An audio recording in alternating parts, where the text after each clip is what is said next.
Hi guys, welcome back to my channel, or welcome. In today's video, we'll be doing a builder gel overlay, really a hybrid set. I will be using both polygel and builder gel to complete the set, and she likes her nails really nice and short, so we are going to cut them down just a tiny bit. This client is really active with her job, so we like to keep them really short. Whenever she comes in with a chip, I don't even ask what was going on because I know what was going on. So here I'm just using my tungsten bit to debulk and remove her product and her previous design, as well as take up any separation from the free edge of her nail. The ring finger and the middle finger were the ones that got the hint back from the hit. So yeah, and this client been with me for maybe going on 3 years, and using the hybrid set on her just works. Any of my clients that you see me do the hybrid method on is because of I've experienced either separation on the free edge of their nail, or they're just a little bit rougher than any other client. Well, on my daughter, I don't really have to use a polygel on the free edge of her nail. Her nail chemistry, her body chemistry works well with structured gel, so I don't have any problem. But for clients that tend to pick or use their nails as two or just a little bit more active than the average client, I do prefer to use the hybrid method on them because I just don't want the problems. I don't want to get a random text saying that they broke a nail or their product is separating on the free edge of their nail. So I do a little bit more prep and a little bit more work to alleviate those complaints that I may receive while they're out. So yeah, I hope you guys had a wonderful Thanksgiving. I did host this year, and it was a lot, guys. My foot was so swollen. I went back to work on Friday, and I got lucky because my clients texted me and they were like, "Hey, I am not ready to get out of bed." And I was at work already. So I wasn't even upset. I turned around and I came back home, put some pajamas on, and I slept the entire day, which was needed. It was so needed. So yeah. Now I'm just going ahead with my cuticle pusher to gently push her cuticles back just to open up that new growth area before going in with my medium barrel bit. And now I'm just using it in a forward direction, and I'm using it between 6 to 8 RPMs. Once I switch it over in reverse, I'll gently push the cuticle back just a little bit more before going in with my fine round head or ball cuticle bit to exfoliate her cuticles and stuff. So yeah, I'll go ahead and let you guys watch this portion, and I'll be back once we get to application.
All right, guys, I'm done with prep. Now I'm just going in with alcohol and acetone. I mix together to cleanse the nail plate. And then I'm going in with my Young Nail Protein Bond over entire nail. We do still have a little bit of rubber base on her natural nail, but that is completely fine. We're going to go in with our rubber base and then we'll go straight in with our poly gel. You guys know I like to go up a little bit further with my polygel, but if you are using this method or giving this method a try, you could absolutely just use it at the free edge of the nail and then carve up the natural nails from underneath the product and you'll be fine. I like to do it this way because I don't always take all the product off. I will do a little bit of debulking and then I'll go straight in with my builder gel for the next appointment. But if you just want to go ahead, do the free edge and take the entire product off each time and do the same process over again, that is absolutely fine. So that's what I'm doing here. Let me know if you guys have any questions about the hybrid set method, or if you have given it a try and how you've been liking it. I love the Macard polygel system. I want to say since this past year, I've seen that they changed a little bit of their formulas with their more pigment colors, which are the nudes. The Le Crepe I've changed a little bit. It was like more of like a soft baby pink. Now it's more like a cherry translucent color. So I have not bought any since I've seen that the formula has changed a little bit. So if you are watching this video or come across my video, I do love your products, but please stop changing the formulas. So since of lately, I've just been using all their clears on my clients, and I've been gravitating more towards using all my clear builder gels, because I still go ahead and use like a nude polish, nude D&D polish colored over the entire nails. I'm like, it's a waste to be using these pigmented colors only to cover them up, even though we want a clean, crispy finish. So yeah, come the new year, I probably just go ahead and use clear from here on out. So I use maybe just my milky builder gels, my clears, and maybe a little bit of a nudish color because some of my clients don't like the color of their natural nail beds, which I try to tell them to leave it alone. As long as they're healthy and they're thriving underneath whatever enhancement that they're getting done, it's completely fine by me. And for this design, guys, I didn't really like it too much. I felt like they looked a little bulky. And because she wanted the gold gems on, I want to say it was a middle finger, I had to top coat them because I just didn't want her to lose one of them and then she come back and tell me or text me and tell me she needed to come in for a repair. So your girl top coat them. And that took away from the shape and their appearance of how I like my nails to look. She was so excited. And I was like, all right, girl, I'm gonna just leave your nail, make it look how it look. And she was like, yeah, you too picky. So she was telling me I was too picky. But I like to do the tortoise design with my watercolors as well. If you guys haven't tried doing the tortoise with watercolors, give it a try. I promise you, they look so nice. They're not bulky looking afterwards. And because these were short, that's why they were looking bulky. On longer nails, they don't look bulky because you have more canvas to work with, right? But her nail beds are just so tiny, and she wanted design. I was like, well, I should just use my watercolor. I should just went with my first thought, but it is what it is. For some clients, you just want to do exactly what they ask for without tweaking it because you don't want to risk the chances of them not liking the design, and then you're like, well, I did switch it up. It's my fault. I've learned my lesson with that quite a few times. So this is why when my clients come in now, I will tell them like, show me what you want. Tell me what you want. What fingers you want the designs on. I allow them to tell me exactly what they want. Cause me having to take off all the whole design, no, not now. Not can't do it no more. But yeah, let me know down below in the comment section what you guys have used to do your tortoise designs, or if you have tried using the watercolors. And let me know what link I could use to choose the viewers for the giveaway. I've seen Sam here on YouTube. She does nails. I think she's in Florida. Gorgeous.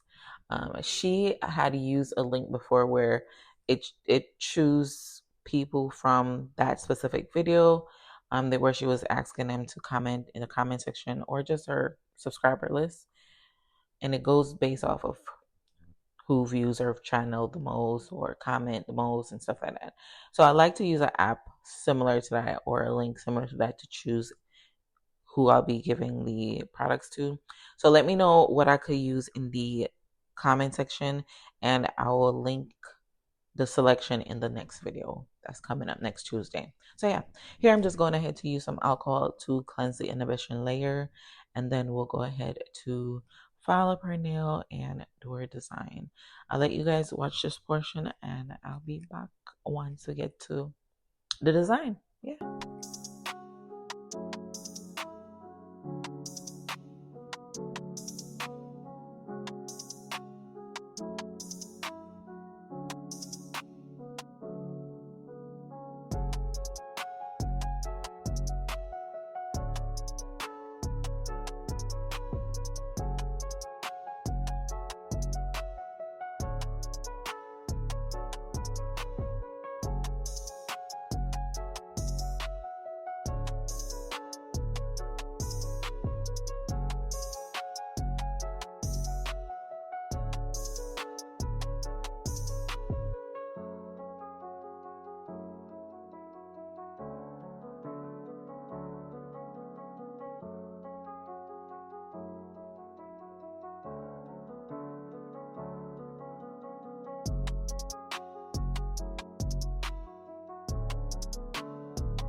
All right, guys, so she washed, and now I'm just going in with my D&D cover nude, and I think it was Nude Escape 864. Yeah, and I only use one coat of this, and then I went in with my airbrush, and I airbrushed a few of the nails that she wanted, like the zebra print on and the halo finger.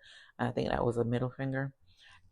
So yeah, you guys will see how the design kind of started to get a little bit bulky. You guys may not be able to see it though, but I saw it.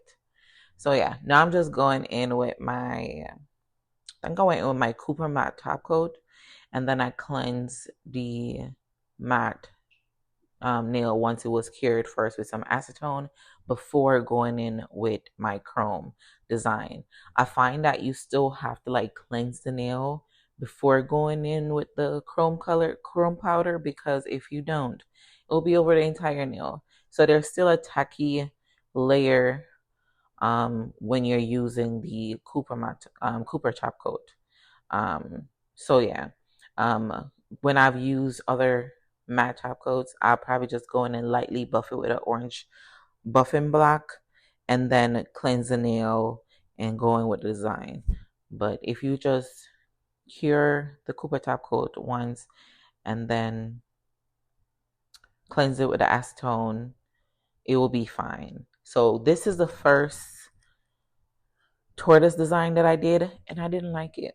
I didn't like how it was looking. The blooming wasn't looking right, and I just wiped it off because I was trying to do it in one go without having to reapply more blooming gel. But the child, it was looking real crazy to me. So I wiped it off and I did the first layer first.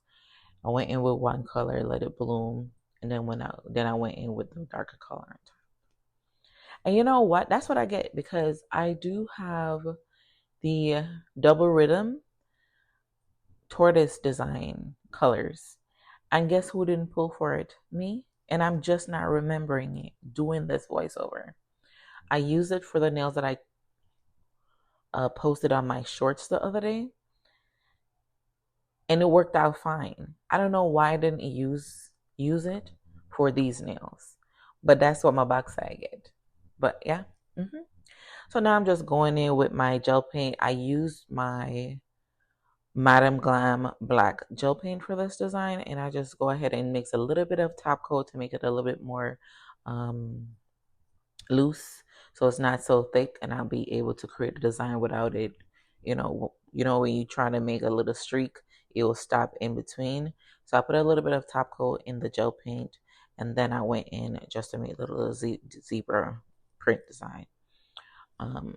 So yeah, this is where I'm going in with the second one. And it kind of looked better, but for me, I don't know. I don't know. You guys tell me. You tell me down in the comment section. And guys, I'm finally done with this semester of school. I'm finally done. We just completed our first practical lesson plan. And it was fine. I got it. So she only wanted us to do the outline in one objective. I just finished it because this week coming up is so busy. So I was like, no, today's Tuesday and I had to complete my observation hours. So I went back to MATC downtown, the location that I went to, and I completed my hours today and I had some appointments. So I don't have work until tomorrow. So it felt so good to just be done with the hours, and I registered for the next semester, which starts at the end of January. So I got some time off. I'll have my Monday's day off back to myself. I have not known what day is what. Yeah, I've been that busy, but it's slowing down. So I feel like I'm a little bit more balanced. Anyways, let me get back to the design. So here I'm just going ahead to use a rubber top coat to seal the design in. And that's when I went ahead and top coat the gems. And I don't know. I like to always like go back and wipe the top coat once more like I'm doing here, just so they don't appear bulky. But I don't know. I just don't like that middle finger. And I just don't care for the tortoise finger. I don't know. They look cute. They do look cute. And then the picture, my thumbnail didn't come out right. It just a whole lot of mess. But anyways, I hope you guys enjoy the video. I shot this whole video. And I'll see you guys in the next one.